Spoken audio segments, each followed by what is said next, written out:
completely installed. I want to give it a 3. There's many reasons why. I'm not very satisfied. It was installed. This actually does not open or anything. It's too close, as you can see. You can see the scratches here. It does not open up or anything. It just stays flat. There it is.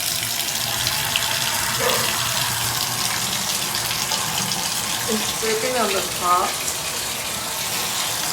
And let's do this.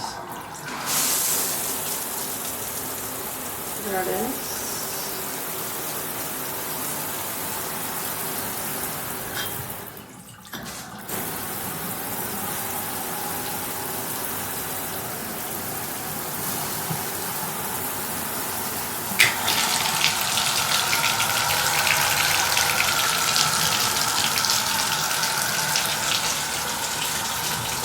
It continued to drip. I don't know why it dripped, but it stopped.